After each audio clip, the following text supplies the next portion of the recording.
Lions fans, so let's talk. Let's talk about the upcoming season for the Lions. And I guess you could also include this off season what they're allegedly going to add to the roster, or maybe even a subtraction from the roster. With that said, we're going to talk about the outcome of next year. Okay, all right. We're going to base the outcome off of what has been already taking place.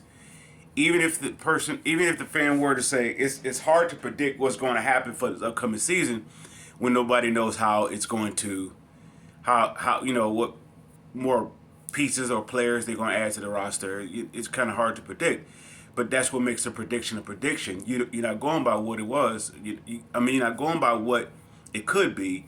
You're going by what you think it will be. So, all right. With that said, I recently heard a slight debate about uh, the comparison between two general managers of the Lions, previous regimes. Well, we say one previous regime versus the current regime, and that's Brad Holmes versus Bob Quinn. And you guys already know how I stand about for Bob Quinn versus Brad Holmes. Now, this is the reason why I'm going to give you my prediction about the Lions, how their season is going to become. Their season is either going to be what it was last year, or it's going to be two steps below it. It will not increase higher than it because of this one reason. Now, if it does increase, it's because of this one reason they chose to do it. Now, if they don't do this one reason, it's going to regress, right?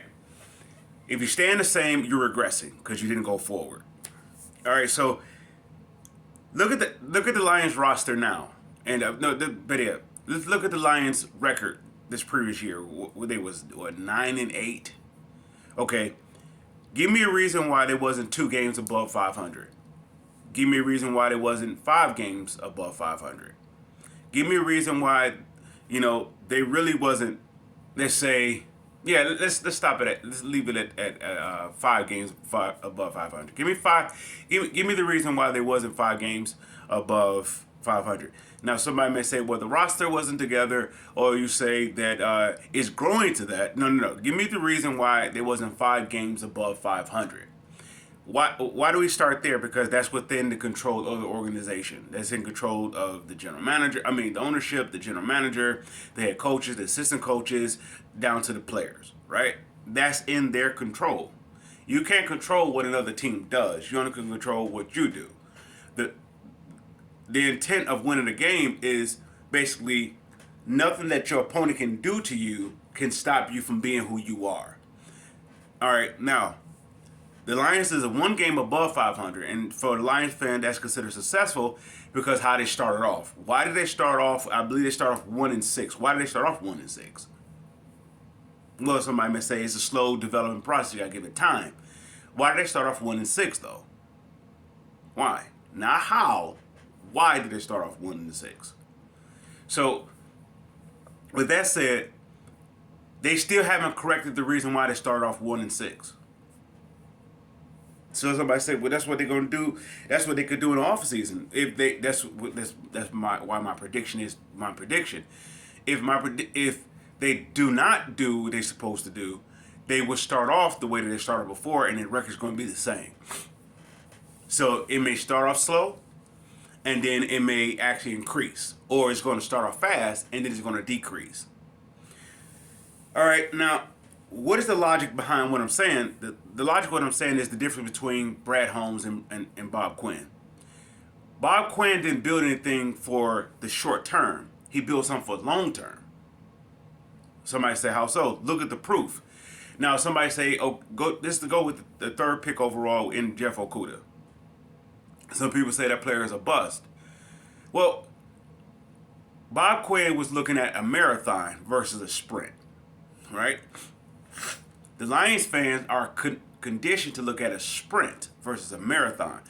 This is the reason for it is because how the ownership has built it. They built it off a sprint, not a marathon. All right, so the reason for that is, or the proof of that would be how this team is assembled. Okay, Hutchinson. How long do you guys believe that he could stay at the level that he's at? Because it's arguably Hutchinson is your best defensive player. Well, he's your number 2 pick overall. He better be, right? But if he's not your best defensive player, isn't that a step backwards? Right? You picked him at number 2. So that would be the slight that people would say over Jeff Okudah. Jeff Okudah was picked number 3, but he wasn't your best defensive player. If he was your best defensive player, that pick would justify itself, right? But since he wasn't your best defensive player, the pick was considered a waste. Now I'm going to show you why Jeff Okudah pick wasn't a waste, and actually why it was more beneficial. It's for the long run. You're going to get more out of that than you would pick a Darius Slay. All right.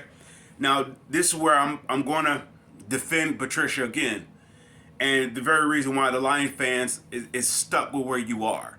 Now I'm going to come outside of Lions logic. I'm going to come from a blueprint where teams have been successful.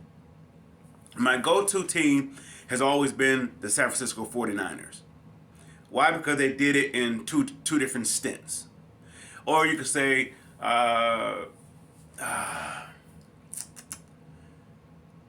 in other words, they won on 2 different stints, 2 different terms, or 2 different regimes. They won. Any team that can do it that way is a successful team, or a successful franchise. The Lions have never won, so they really have nothing to go by, which is the proof of what I'm saying. All right. You have Darius Slay versus Jeff Okudah.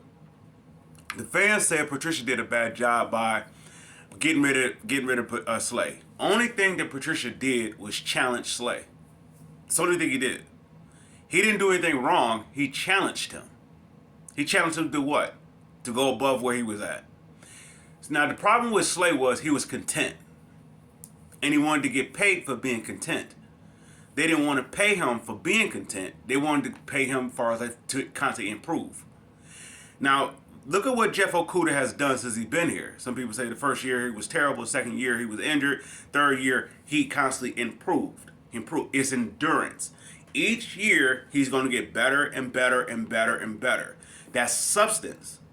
That's value. That's for a marathon. All right? The one thing, okay, people was like, okay, the players that the players that I guess you could say Patricia wanted, that he wanted in here versus the players he didn't want to get here. Well, let's say you got Trey Flowers, you have Collins, you have Harmon. You could say the whole Patriots way. The reason why he added all those players, even Halapalooty Vitae, right? Even with that player, each one of them can get better. They can get better. They're not content. Even at the high price, let's say, all right, you have, before Patricia got here, who was your 5 best defensive player? Would you say it was Glover Quinn? Would you say it was Darius Slay? Let's say those were your top 2 best defensive player. Did they get any better when they left the Lions? Did they get any better? Did they get any better? Darius Slay is the same player that he was here with Ndamukong Suh. He's the same player. He didn't get any better. He's content. So you can't pay contentment, right? You can't pay it. Why? Because it stops working. You can't go forward. It's already content. The highest plateau that Darius Slay did was go to the Pro Bowl, get consideration for this, or you have somebody talk about him and in a praising type fashion, and then he gets his contract. Outside of that, what else do you have for saying he's a good defensive back? He's not shut down, so he's average.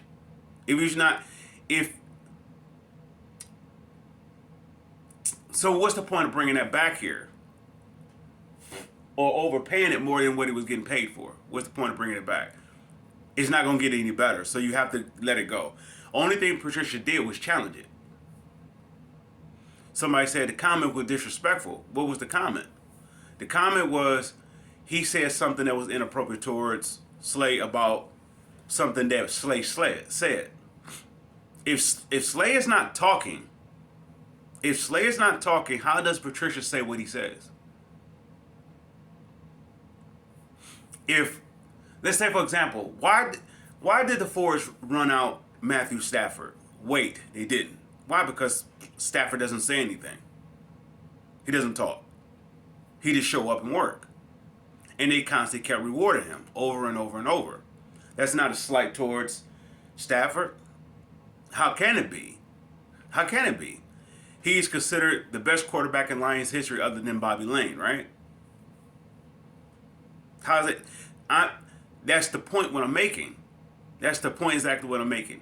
So Bob Quinn was in a bad position because he couldn't go forward based upon the contentment of the team going backwards. Now, let's fast forward up to Brad Holmes. People say Brad Holmes did a better job. What? Give me something that Brad Holmes did. Let's say he brought you in starters, or he cleaned out the mess that Patricia made, or he did what? He turned around a mistake that he made. Only thing he did was correct the mistake that the Fords did in the first place. That's the only thing Brad Holmes did. He's cleaned it up. Now, the real work begins now. This is everything that he cleaning up the job is the easy part. Going from bad to good, or good to, no, going from good to great is where all the work is. Once again, why did this team start off 1-6? Go ahead and blame Patricia for that. They cleaned out that roster. They cleaned it out before they started the season. Why did they start off 1-6? According to the fans, Brad Holmes assembled a better roster. So the roster was assembled before the season started, correct? Yeah. So why did they start off 1-6? If it was a better roster than what Patricia had, or what Bob Quinn assembled. Why did they start off 1-6? No, but so what? They turned it around. Why did they start off 1-6? It takes time. What time does it take? If you're a better coach than Patricia was, why do you start off the same way that he started off with? You don't have the same players. So why do you start off 1-6? Only to correct the mess that you made. And if the Lions fans consider that satisfactory, they consider that successful. Not satisfactory, they consider that successful. We got a winning record. You only cleaned up the mess that you made. How is it a winning record? Once again, why are you not 5 games above 500? Why are you not in the contention of your division? You got a better roster, right? You got starters. This is the proof that the general manager is not better. Actually, because the players that outside of Penei Sewell, give me somebody else that's an all-pro.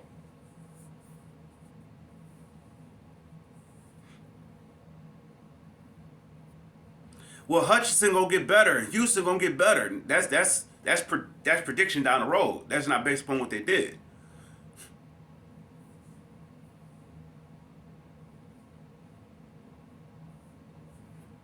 Only thing Patricia did wrong, and what I said yesterday on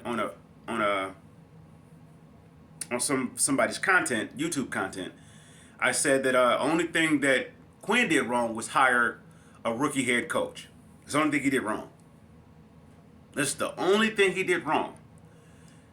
Now, somebody said, well, no, Patricia was a bad coach because his record was this. The players got worse. The players didn't want to play for him. He got rid of his, he ran out the best defensive players. Okay, all right. Let's say all that. That is actually factual. That's actually factual. The only thing Patricia did was challenge them. He didn't run Darius Slay out. Darius Slay wanted out because he challenged him. Well, Darius Slay was comfortable. He challenged him. He challenged him. That's all he did. He just challenged him. Even if it was considered that he said something that was inappropriate, he challenged him. Up under Jim Caldwell, there was no challenge. So he was content. That's why they fired him. That's why Bob Quinn said 9-7 is not good enough. The players that was assembled, they can't go any higher. They reached a peak. You're only going to reproduce what's already done. So say for this current regime, so people say, well, they getting better. They're about to be a powerhouse. The only way they get better if they get out their own way. Let's say, for example, the best talent that will get the Lions over the hump, that'll be the most sought out talent, right? That will be the talent that is considered pricey, yet they are at the top of their positions, right? Position groups. That's going to get the Lions over the top. If they get players that is less than what they have, how do they get better? So, say for example, if I bring in, is Byron, let's use for example Byron Murphy, right, as a corner, I believe. Is he better than Okudah? And what I mean by better, not capitalizing off what Okudah does wrong. Is he in the top 5 of his position? No. Then he's not better than Okudah. Somebody may say, well, you saying Okudah is top 5? I'm not saying Okudah is top 5. Okudah doesn't have to be top 5. Okudah just has to do his job. That's all Okudah has to do. What is assigned of him to do, that's what he's supposed to do. All right? Somebody may say, well, Byron Murphy is better than Okudah. He will do his job. Okay, but then why is he a free agent?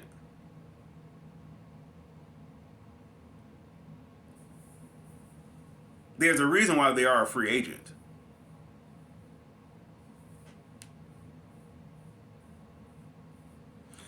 Is Ragnow a free agent? Is Taylor Decker a free agent?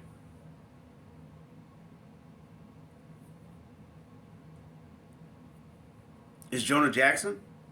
He's on a rookie contract, whatever. Will they extend him? More likely they will. If they're smart, they will. Let's say it that way. That's the difference between Brad Holmes and Bob Quinn. Brad Holmes does it the Lions way. Let's do something for a little sprint. Bob Quinn was thinking about the marathon. Okudah is going to get better and better and better and better. The only problem with Patricia was Patricia didn't get better and better and better. Or he didn't have the opportunity to, based upon the challenging of his players. His players revolted against him, right? They turned against him. Not the players he brought in here, but the players that was here. So he wanted those players out.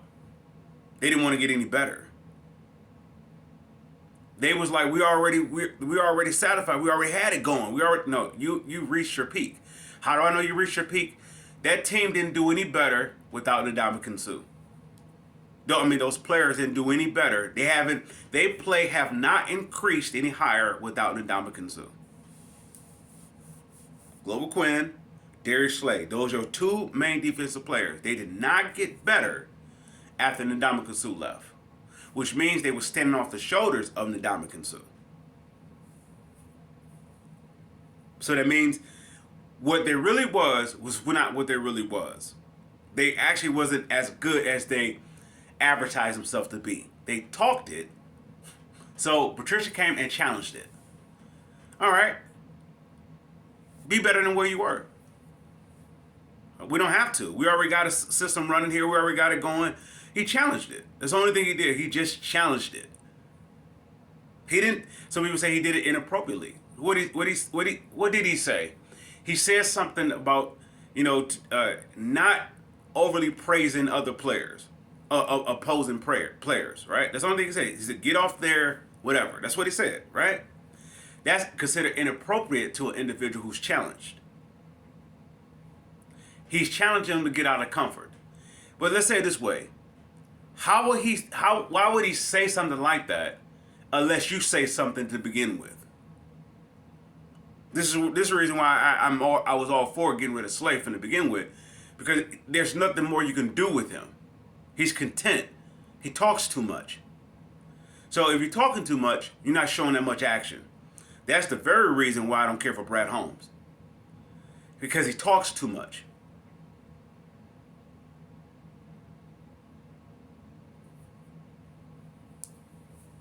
So, outside of Penei Sewell, what have Brad Holmes did that's considered all pro? Not Pro Bowl. Not jabber talk. Not hype talk. Not highlight films. Not average. Give me all. If all pro is the highest plateau as a professional player, currently playing, if actively playing, let's say that way. If all pro is the highest level you can get as an accolade, as an individual, can I say individual accolade? Give me an all pro that Brad Holmes brought in here.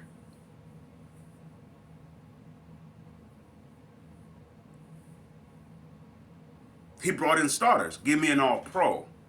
Out of all those starters that he brought in here, out of all the acquisition that he brought in here, give me an all pro.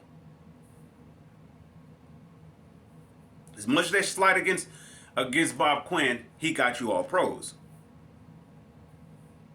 Look at it. Look what he built.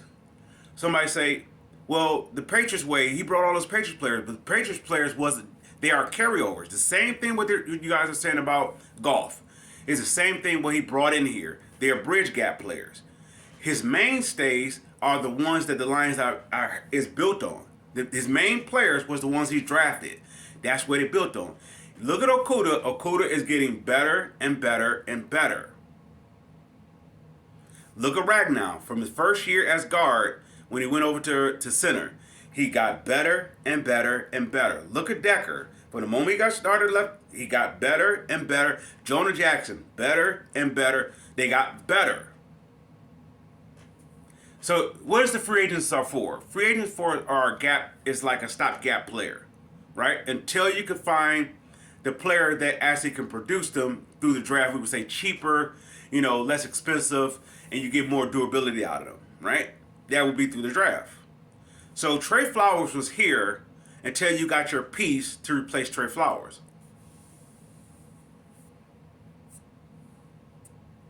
Once again, Quinn was building it for a marathon, not a sprint. Yeah, if you don't have nothing to build with, somebody may say, well, yeah, but still, Trey Flowers is overpaid. What all can you do with Trey Flowers? You could, if push come to shove, if he's on the defensive end, you could put him in go inside. You could put him on the outside. You could do anything. So you pay that. Versus paying 4 different players to do what they do, only for what they do.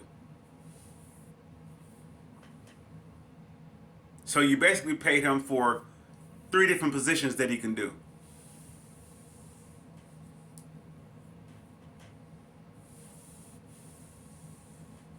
That's how it goes. The more you can do, the more valuable you are, right? So why did they pay Halapoulivaati Vitae what they paid him? The more you can do, the more you get paid. He can play tackle, either tackle side or either guard side. More valuable. The only thing about his injuries, right? Yeah, but when he was healthy, was there really a complaint? Because he's going to get better and better and better based upon what was already assembled. Look what he was playing against. He's playing against an all-pro. He's going to get better. So people say, well, the Lions they're on their way. They're on their way to what? What is your standard for them? What is your prediction for them? They're on their way to what? Win the division? That was last year. Last year you should have won the division. So now it's going to be based upon it's given to them again. If Aaron Rodgers goes to another team, if the Chicago Bears doesn't do this, or they let go of Justin Fields, or this or that, it's going to be based upon, that sort of deal. So it's going to be based upon somebody giving it to them. That's considered something to be, I don't know, talked about, or I don't know. I don't know. So what I'm saying with this is my debate against my stance against Quinn versus not Quinn versus Holmes versus Quinn, because Holmes haven't built anything. He haven't did anything. Did he have to clear out the front office? No. Did he have to? I mean, what I mean by that, did he have to clean out the mess of Martin Mayhew and Millen? No, he didn't have to clean out any of that. So people say, well, he had to get rid of the bad contracts of Trey Flowers and Halapalooty Vitae, Jamie Collins. Each one of those deals was a way to get out of them. They were stopgap players until you found somebody that could do their job better, preferably through the draft, not through free agency, through the draft. So since Trey Flowers is here, what did they do to replace Trey Flowers? Would you say Aiden Hutchinson? All right, number 2 pick in the draft. What did he do better than what Trey Flowers was doing?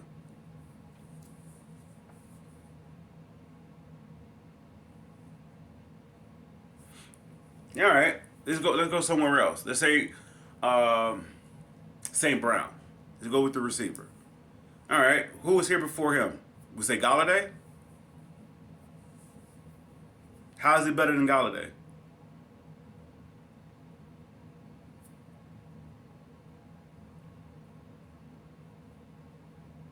All right, let's go.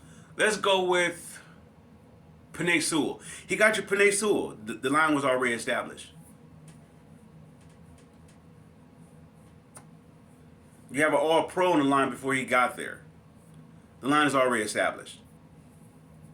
You have an average, let's say at best, I mean at worst, an average left tackle in Taylor Decker. At best, he is, let's say, he's good, right? And you also have Jonah Jackson and Halapalooty Vitae. Only thing Brad Holmes did was do what? Pick Sewell. Am I slighting the Sewell pick? No. He didn't do anything. He didn't build anything. It's already assembled. The format was already laid down. All he had to do was just capitalize. If the fans said that he's a better general manager and a better coach, if Dan Campbell is a better coach than Patricia, why did he start off 1-6? Well, he turned the season around. Why did he start off 1-6? He has a better roster. Why did he start off 1-6? It takes time.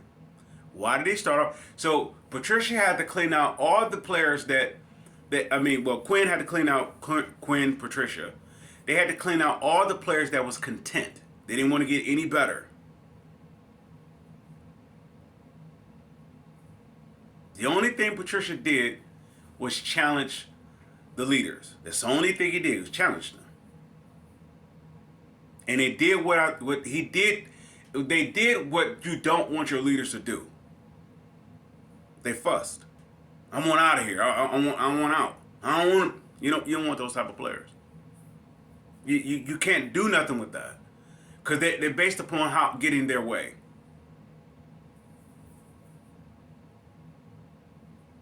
To show proof of it, he still can't stop talking about what Patricia did. Patricia's not talking about what was done. You can't do nothing with that. And the fans here is so stuck on average that there's a slight towards Slay as saying well, you ran out one of our best defensive players. What has Slay done? Let's say this way. How has Slay increased better than when he was with Ndamukong Suh? Go ahead and say go to the Pro Bowl. Is he considered shutdown? Well, then he didn't get any better. He went to a team that actually all he had to do is what he was doing with Ndamukong Suh. That's all he has to do. He didn't do anything better. He didn't do anything more. All he has to do is do what he did when Ndamukong Suh was here. So, in other words, Ndamukong Suh did so much of the work that every other player was off the shoulders of Ndamukong Suh. So, Slay, all he had to do is go to a team that was in place. going back to Brad Holmes, give me one area or one position group that he's built up.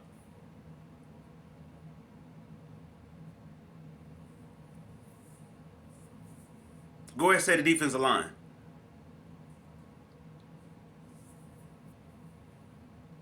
Are they average defensive line? Above average? Good? Great? Where's the defensive line?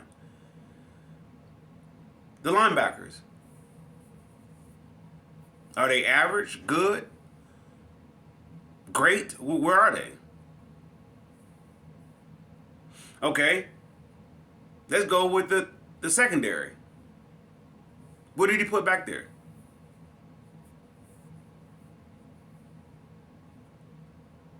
Remember, Harmon was a bad peel.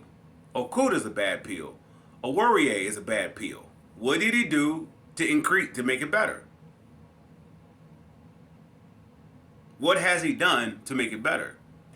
All right. Somebody said, well, he got 2 first-round draft picks for Stafford. Stafford got 2 first-round picks for Stafford. If Stafford don't want out, he's not going anywhere. That's the reason why they couldn't go forward up under Bob Quinn, because they were stuck with Stafford.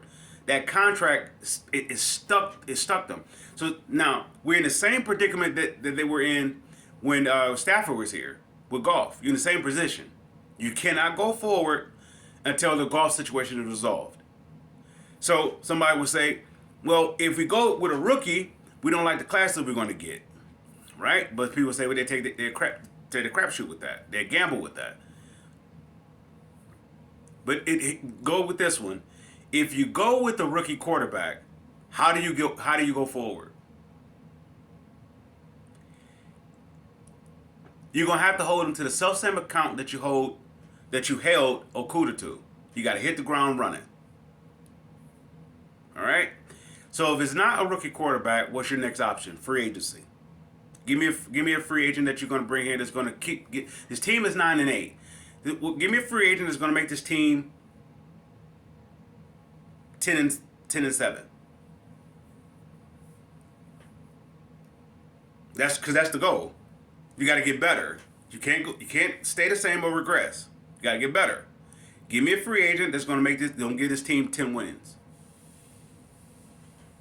Free agent. All right. Yeah, all right. The next option is what? Trading for a quarterback. Give me a quarterback that's going. Otherwise, you're stuck with Goff. Somebody may say that you don't want to overpay Goff. What's your other option? Drafting a rookie free agent.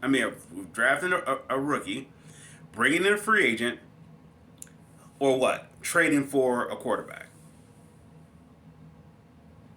If you can trade for a quarterback, you better believe you're going to pay a high piece for it, because there is a franchise quarterback. In other words, the quarterback that you're trading for, you're assuming that they actually can do more than what your current quarterback can do, right? So you're going to have to pay more to get it. Goff is the perfect situation for the Lions of how the Lions is structured. It's structured on an average scale, not too good, not too bad. It's average. Goff is perfect for it. That will be all the reason why they will extend him. He's perfect for it. Now, to go above that, you will have to do what? Get someone who's already above Goff. Otherwise, you're going to ask players to overcompensate. You're going to ask them to overdo their job.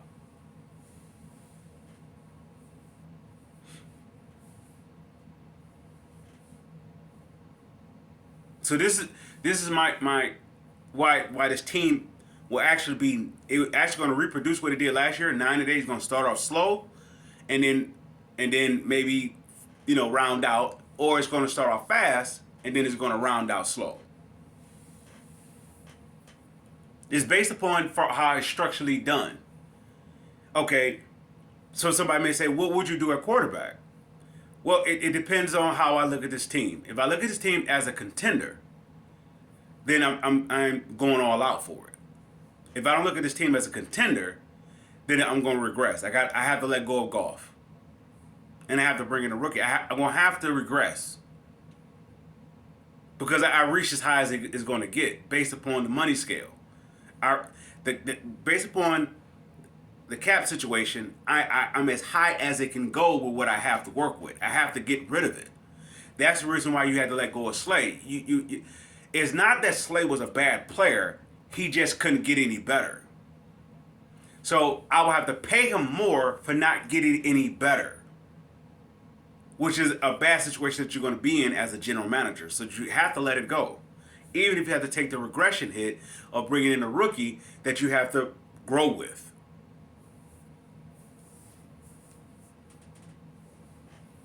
That's the self-same thing where somebody will be asking if they brought in a rookie quarterback. You're going to have to regress. That quarterback that you bring in have to be so ready that they have to give you 10 plus wins off his ability. Why? Because you had 9-8. This rookie quarterback is going to have to get you another win. Not everybody else, because everybody else is getting you 9-8.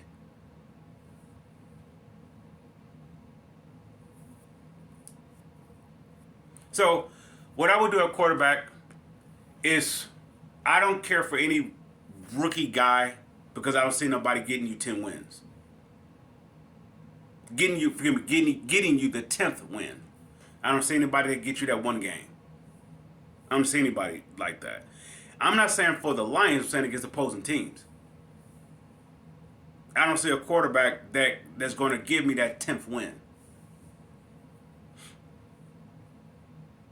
So, the guy who I do see is the guy that you're going to have to pay.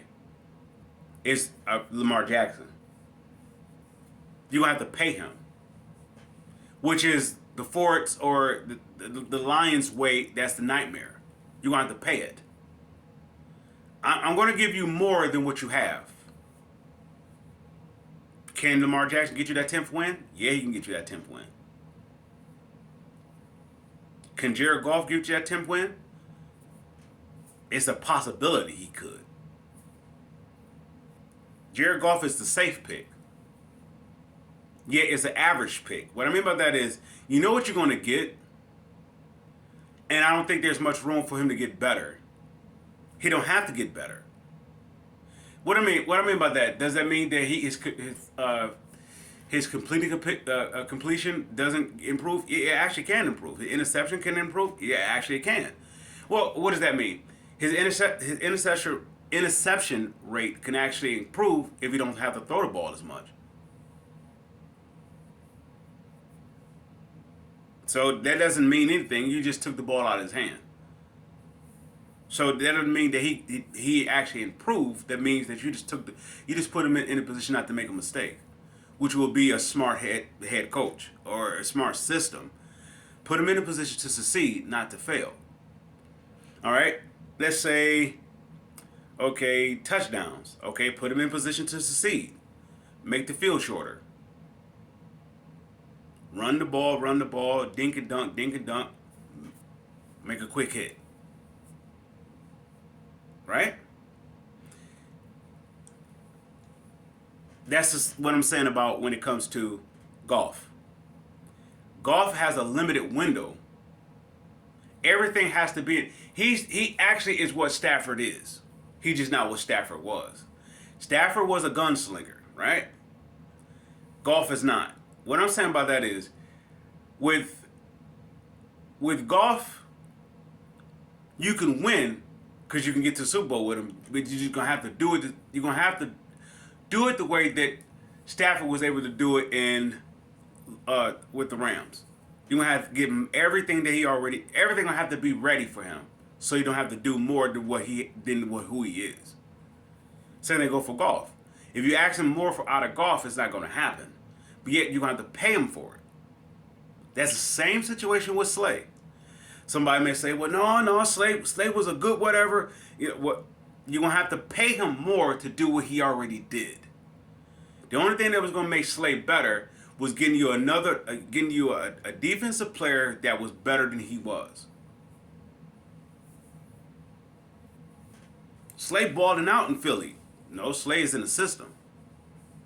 That's like That's the same thing as getting an expatriate expecting to do what you did with the Lions. He's the reverse effect. So in other words, if I had all the pieces in place of the Patriots way that was running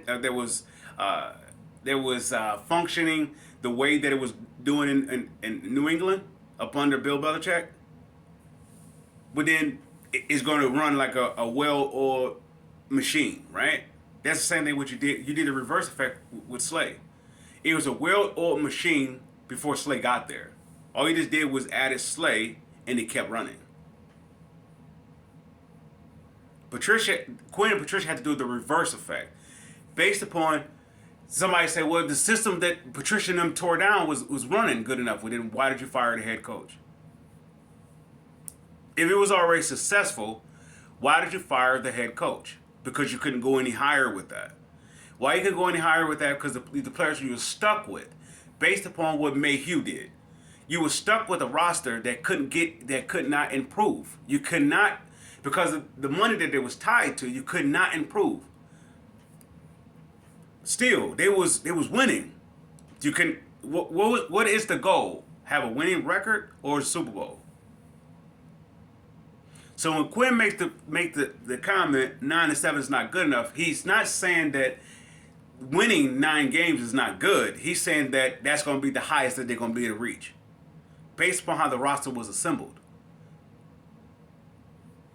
The offensive line before he got here, how was it? So now you asking Stafford to do more than what he have to do. Now Stafford is without Megatron, so he flourished a little bit when you compensate him with outside talent. You got him Golden Tate, you got him Kenny Galladay, and he was able to flourish a little bit. I think, so he was able to flourish a little bit. But what was the running game? They still did not make Stafford's job easy. They made it harder. They didn't give him an offensive line, and they didn't give him a running game. So this team is in the same position that it is already now, unless you improve the quarterback play. Or you ask players to overachieve that's already assembled. You're gonna have to squeeze a little bit more out of DeAndre Swift. You're gonna have to squeeze a little bit more out of the offensive line, which actually will be your guard position. You're bringing in a guard. So you're actually going to have, the best way to do that is to bring in, let's say, a top free agent. A top free agent at guard. That is not content, though, that still has something to prove. Why? Because it's going to put fuel to the fire of that offensive line. Otherwise, you're going to need a rookie like Sewell or like Jonah Jackson. Okay, pick me a player that Brad Holmes have brought here that is on the level of Sewell. Somebody say he brought Sewell. Sewell is going to an offensive line that's already assembled. He don't have to start at left tackle, which is his, I guess you could say, his qualified position, or his actual position. So you didn't ask him to do that. You asked him, but he went to the right side. He went to the right side next to who? Somebody that he doesn't have to, have them to work, or Sewell don't have to overwork his job or do more on his job. All he has to do is just do his job. He's efficient at his job. He's efficient as a player. So what did Brad Holmes do? He just dot the I and cross the T. He didn't build up anything. He didn't build you a left tackle. He didn't build you a right guard. He didn't build you a center. He didn't build you a left guard. He didn't do anything. Give me a group that Brad Holmes have assembled. Only thing you're going to say that he assembled was the coaching staff. That's the only group that he assembled. And someone, it's the culture. What is the culture, though? The culture is what? 9-8. That's the culture. So the only way that they're actually going to improve is that they're going to have to bring something in here to improve them. If you bring in a rookie, let's say, for example, if you bring in a rookie that's not better than Hutchinson, they say on defense, they say a defensive rookie. If you don't bring a rookie that's better than Hutchinson, you're going to regress.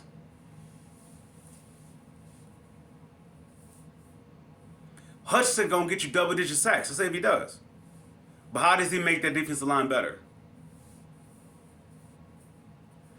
That means you're out of the say if you're running a 4-3 or whatever that you run, out of the 4 defensive linemen, 2 of them are going to have to be an all-pro. They can't be what they were. They can't be average. They can't be a consolation prize to get to the Pro Bowl. They have to be all-pro.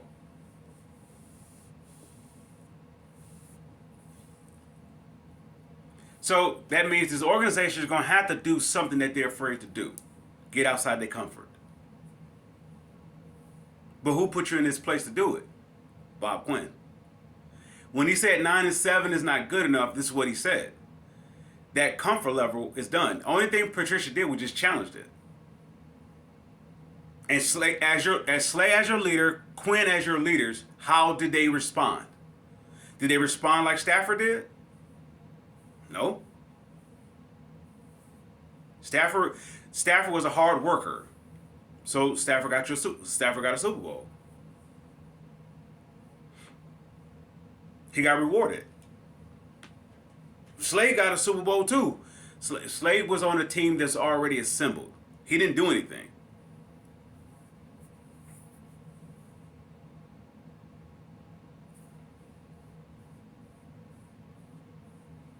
I'm just saying Slay is average. I'm not saying that's the very reason why the whole debate with him and Patricia was all about. Patricia was saying that you're average. That's all he said. That's the only thing he said. He just challenged them. That's the only thing he did was challenge. You're average. The players that you're training with, they're better than you. What was the scale Patricia was going against? He had Revis. Well, he didn't develop Revis. You know, he was already developed, and plus that was Bill Belichick. That was his doing. Nonetheless, he coached it. He was around. He saw how he worked. He saw how he conducted himself. He saw how he approached the game. So all Patricia did was say that you're average. The players that you're training with, I think it was Xavier Rhodes or whoever it was at the time that he was training with, he said you're not good as them. They're using you. He challenged them. That's the only thing he did was just challenge them. And so what he do? You do not want your leaders to respond the way he did. Why he get hit by something and he fell to pieces. Fell to pieces. Fell apart. I should say it that way. He fell apart. Well, he disrespected me. I never had no man. I wanted to put my hand. That's a child. Only thing he did was challenge you. Because if your game was really polished, if you was on a level of those players that you was training with, or even actually above them, then he couldn't say anything to you. What could he say? What could he say to Revis? What could Patricia say to Revis? You're not good as Deion Sanders? What could he say? He got nothing to go with. So he challenged him. No, I didn't want Slay on this team no more than, the fans said that he's a good player. He's a good player somewhere else. He's a good player. He's the same type of player that Stafford was. You put him in based upon how he was conducted here or developed here, they are the exact same player. What I mean by that is you put them in a system that's already ready to go, they can actually just do their job. You're not no more, no less. You're not gonna get no more or less than what they did here. Well, Diggs is, he's a good player. You didn't do no more or no better than what he did here. I'm talking about Bunny and Ndamukong Suh. I'm not talking about anything outside of that. So, in conclusion, how is Brad Holmes better than Bob Quinn? Brad Holmes did not put anything together. Give me one group that he assembled together. He cleared out all the linebackers. Right? He cleared all the Patricia stuff. What did that linebacker core do? Are they average? Are they bad? Oh, to say terrible, bad, average, good, great. If not great, elite or dominant. Give me something where they at. Give me any group that Holmes has put together. Only thing he did was so-called try to remove what Patricia and them did. He didn't. He didn't remove anything. How do I know? Their record is 9-8. They got a winning record. Why did they start off 1-6?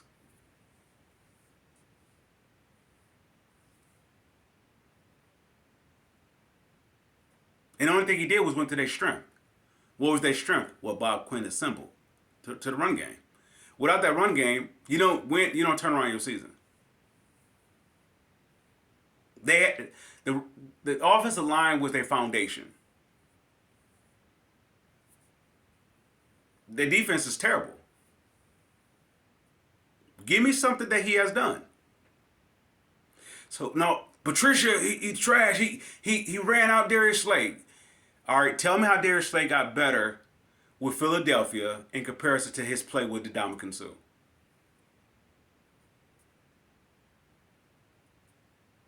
Tell me how he got better. Is he elite? Is he all pro? Not Pro Bowl. Is he all pro?